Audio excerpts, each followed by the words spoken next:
अब सवाल यह भी कि क्या बांग्लादेश में हिंदू होना गुनाह वाकई हो चुका है? क्या 100 से ज्यादा देशों में काम करने वाला इस्कॉन कोई आतंकी संगठन हो सकता है? क्यों बांग्लादेश में तख्ता पलट के बाद इस्कॉन के मानने वालों को चुन चुन कर मारा जा? उनके परिवार पर क्यों जुल्म हो रहे हैं? क्यों शांति और सद्भावना का संदेश देने वाले इस्कॉन और उसके अनुयायियों के साथ आतंकवादियों जैसा सलूक किया जा रहा है? ये तमाम सवाल हैं जो अपना जवाब भूल जाए। मूर्तिर समाज के भेंगे दिए तौहीदेर समाज गढ़ार जन्नो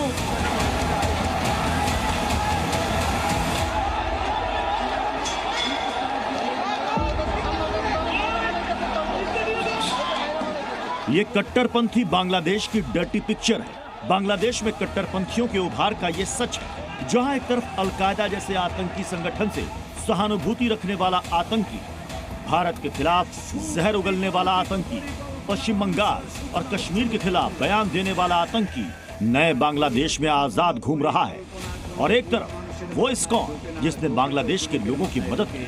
कोरोना से लेकर भुखमरी तक हर वो दौर जब बांग्लादेश के लोग मुसीबत में रहे, वहां उनकी मदद की। लेकिन आज उसी इस्कॉन के पुजारी को जेल में बंद कर दिया गया है।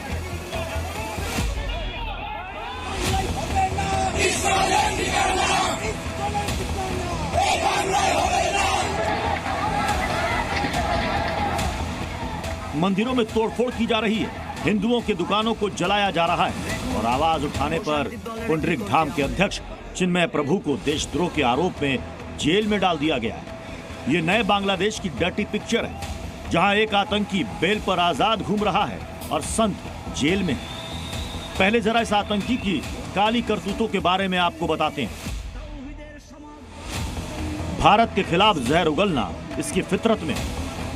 नफरती बयान देना इस आतंकी का पेशा है। जशीमुद्दीन के जहरीले बोल का जरा एक नमूना आप देखिए। मूर्ति भांगा होच्छे, এই সমাজকে পরিবর্তন করে মূর্তির সমাজকে ভেঙে দিয়ে তাওহীদের সমাজ গড়ার জন্য এক সুপরিকল্পিত পরিকল্পনার অংশের সূচনা হচ্ছে মূর্তি ভাঙ্গা। আর এই রকম কোন পরিকল্পনা কোন বুড়া মানুষের মাথায় ঢোকে না, ঢোকে তো যুবকের মাথায় ঢোকে।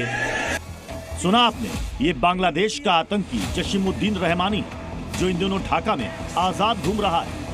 बांग्लादेश में पूर्व पीएम शेख हसीना के सत्ता छोड़ने के बाद से ही कट्टरपंथियों का दबदबा बढ़ गया।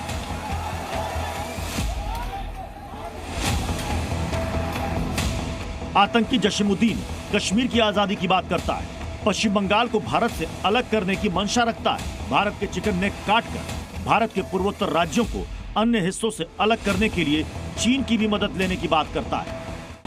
रहमानी काफी दिनों से जेल में बंद था, लेकिन बांग्लादेश में सत्ता बदलने और नोबेल पुरस्कार विजेता मोहम्मद यूनुस की सरकार आने के बाद उसे जेल से रिहा कर दिया गया। इसके बाद से वो लगातार भारत विरोधी बयान और वीडियो जारी कर रहा है।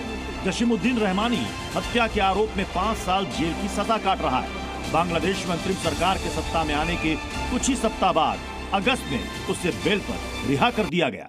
इस बार तो ऐसा सुन रहे हैं कि पुलिस भी उनमें सहायता कर रही है, दंगाइयों की सेना भी कर रही है, और उनमें जो जिहादी तत्व हैं वो तो कर ही रहे हैं। ये केवल भारत के लिए नहीं, ये केवल हिंदुओं के लिए नहीं, ये विश्व भर की सिविल सोसाइटी के लिए, उन सब लोगों के लिए जो धर्म के स्वातंत्र्य में विश्वास रखते हैं, कानून के शासन में विश्वास रखते हैं, उन सब के लिए चुनौती है। वहीं दूसरी ओर इस्कॉन ने समय समय पर बांग्लादेश के लोगों की और वहां की सरकार की मदद की, शांति पक्ष में बातें कही।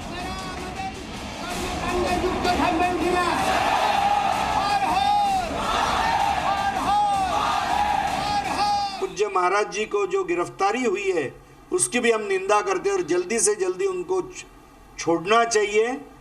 जो लोग अत्याचार कर रहे हैं, दुर्भाग्य से वो खुले घूम रहे हैं, और इसलिए बांग्लादेश के इंटरिम सरकार की ये जिम्मेदारी है कि अत्याचार करने वालों को गिरफ्तार करना चाहिए, ना कि जो इस अत्याचार के विरुद्ध आवाज उठा रहे हैं।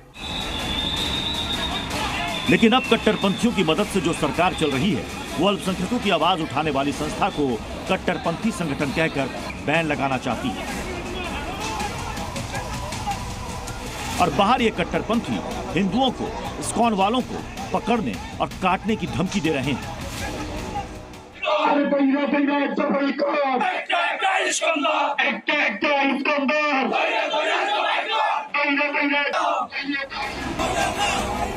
सड़कों पर हथियार लहराए जा रहे हैं, लेकिन इस पूरे मामले में वहां की सरकार मौन है। पुलिस हाथ पर हाथ रखकर बैठी है। प्रशासन कट्टरपंथियों की हाथ की कठपुतली बनकर बैठा है।